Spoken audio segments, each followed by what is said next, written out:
Hello, good morning. কেমন আছো সবাই? আশা করি ভালো আছো। আমি তো বেশ ভালো আছি। আর আজ সকালবেলাতেই উঠে গেছি, প্রায় 5:30 বাজে এখন। তো আমি নিজের জন্য 1 কাপ চা করে নিয়েছি। আর এই সকালবেলা 1 কাপ চা যে কী শান্তি দেয়, তো যারা চা লাভার তারাই একমাত্র বুঝতে পারবে। তাই যাই হোক, আমি দুপুরে আজকে রান্না করেছিলাম মাছের ঝোল, করলা ভাজা আর টমেটোর চাটনি রসুন দিয়ে, আর করেছিলাম সিম্পল আলুর একটা তরকারি। তারপর বাড়ির যা কাজ ছিল মোছামুছি করে, মানে সব কিছু রেডি করে আমি আবার ফ্রেশ হয়ে রেডি হয়ে নিলাম, কারণ আমাকে আবার ছেলেকে আনতে যেতে হবে। আর আমার ফ্রেশ হওয়া মানে একটু পাউডার লাগানো আর একটা শুধুমাত্র ছোট্ট টিপ পরা। আমি আবার সাজাকুজোতে খুব একটা ইন্টারেস্ট আমার নেই।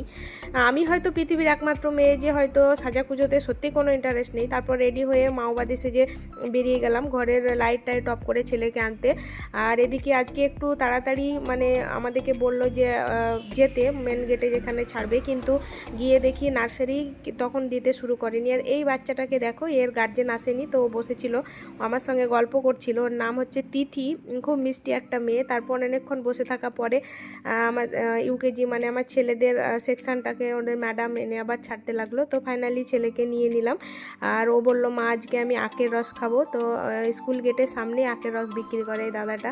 আর খুব সুন্দর বিক্রি মানে বানায়ও, খেতেও খুব ভালো হয়। তো ওকে একটা আখের রস দিলাম, আমিও নিজেও একটা খেলাম। তারপর একটু আটার দরকার ছিল, আটা শেষ হয়ে গেছিলো, রুটি খাওয়ার আটা, তো সেটা নিয়ে নিলাম। আর তারপরে আমরা মা ছেলে মিলে আবার রোদে পুড়তে পুড়তে বাড়ি চলে এলাম। আর সত্যি প্রচণ্ড রোদ ছিল, মানে তাকাতে পারছিলাম না, এরকম একটা ব্যাপার। তারপর বিকেলে আমরা একটু গেছিলাম আবার বাজারে, দিদি, আমি, দিদির ছেলে, আমার ছেলে, 4 জনে মিলে। আর এরাই হচ্ছে জীবনের আসল মজা করছে। দেখো এত কোলাহল, মানে গাড়ি ঘোড়ার আওয়াজ, কিন্তু এদের ঘুম ভাঙছে না, কি নিশ্চিন্তে ঘুমাচ্ছে।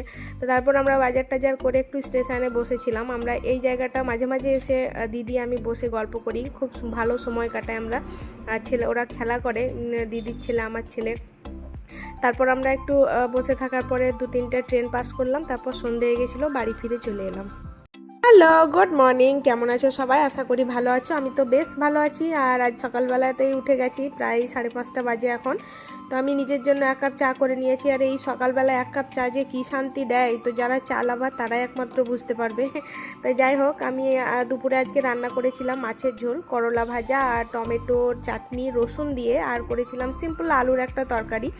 তারপর বাড়ির যা কাজ ছিল মোছামুছি করে, মানে সব কিছু রেডি করে আমি আবার ফ্রেশ হয়ে রেডি হয়ে নিলাম, কারণ আমাকে আবার ছেলেকে আনতে যেতে হবে। আর আমার ফ্রেশ হওয়া মানে একটু পাউডার লাগানো আর একটা শুধুমাত্র ছোট্ট টিপ পরা। আমি আবার সাজাকুজোতে খুব একটা ইন্টারেস্ট আমার নেই। আমি হয়তো পৃথিবীর একমাত্র মেয়ে যে হয়তো সাজাকুজোতে সত্যি কোনো ইন্টারেস্ট নেই। তারপর রেডি হয়ে মাওবাদী সেজে বেরিয়ে গেলাম ঘরের লাইট